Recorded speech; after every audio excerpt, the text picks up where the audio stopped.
Why all pro basketball players shoot free throws wrong. Free throws are an integral part of basketball, both at the professional and amateur levels.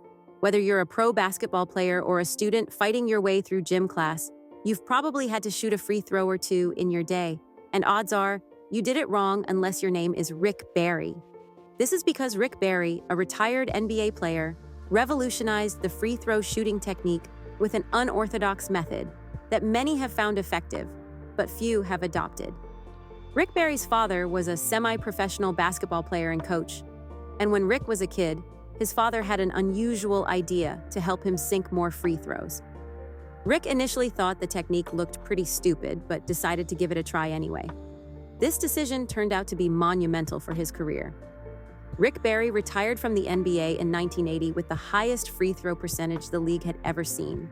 His son, Canyon Barry, was the only one of Rick's 5 basketball-playing sons to adopt this seemingly silly-looking free throw technique. In his 2016-2017 college season, Canyon sank 88.3% of his free throws. To put that in context, this percentage is higher than many well-known basketball players' career bests, despite the fact that everyone knows the underhand technique probably would have helped their game. To understand why the underhand free throw technique is so effective, let's delve into the mechanics of a perfect free throw. The free throw line is 15 feet, or 4.6 meters, from the hoop, which is 10 feet, or just over 3 meters, off the ground. From the moment the ball leaves your hands, it becomes a pure physics problem. There's no defense involved, so only external factors like a gust of wind or an act of God can stop a well-executed shot from going in. The key physical factors in a free throw are alignment, release height, speed, spin, and release angle. In a perfect overhand free throw, you should aim straight at the hoop rather than off to one side or another. A higher release height is better, which is why releasing the ball above your head, doing a little jump, or being tall can be advantageous. Speed is also crucial. It's a Goldilocks situation. Too fast and you'll overshoot the basket. Too slow and the shot will fall short. As for spin, research has shown that 3 hertz of backspin is ideal, meaning the ball should spin towards you 3 times in the 1 second it takes to travel from your hands to the hoop. This backspin increases the likelihood that if the ball hits the rim, it will slow down and tip into the basket rather than bouncing away. The release angle is a trigonometry problem. A 30-degree angle or below is bad and risky, while 56-degree and above is too hard to aim. The sweet spot is generally between 45-degree and 55-degree, or more specifically, 45-degree plus half the angle between the top of your hand and the rim.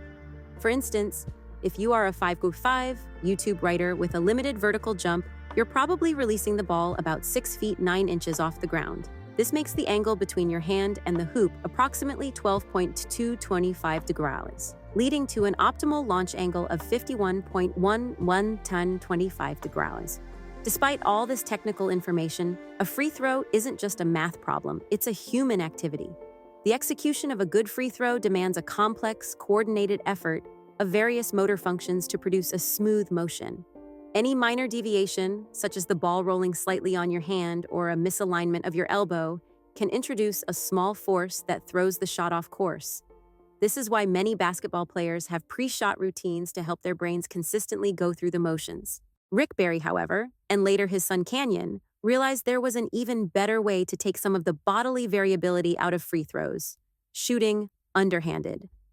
Often referred to as the granny shot, this method involves holding the ball with 2 hands and swinging it up from between your legs in a gentle, pendulum-like motion. This technique reduces the chances of misalignment of the elbows and wrists, as it's a relaxed position that creates a smooth, consistent motion. The higher arc of an underhand free throw is key. The basketball hoop is wider than the ball by about the length of the short side of a piece of computer paper. A ball coming down straight at the hoop has a larger margin for error than one entering at a flatter angle.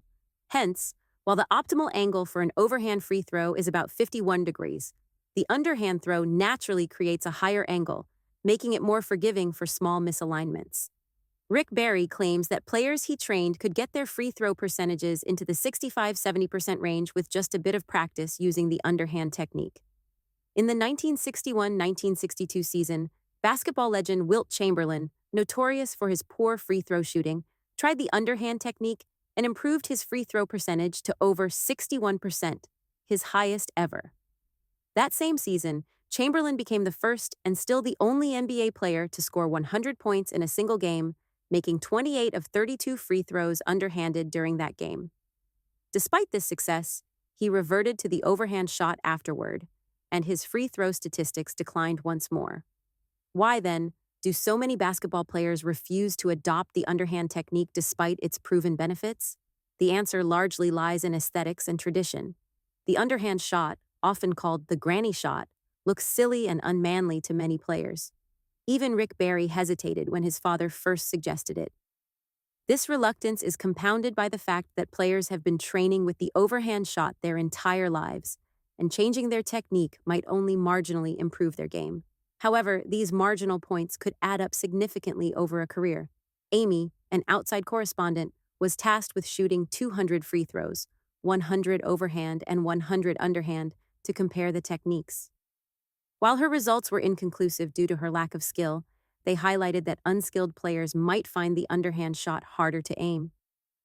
Even though she was aware of its benefits, Amy felt embarrassed using the underhand technique in public, reflecting a sentiment common among many players. In conclusion, the choice of free throw technique boils down to personal preference, aesthetics, and ingrained habits. Despite the potential for improved performance, the underhand shot remains underutilized in professional basketball. Rick Barry's underhand technique offers a compelling case for rethinking how free throws are taught and executed, emphasizing the importance of overcoming aesthetic biases in favor of more effective methods.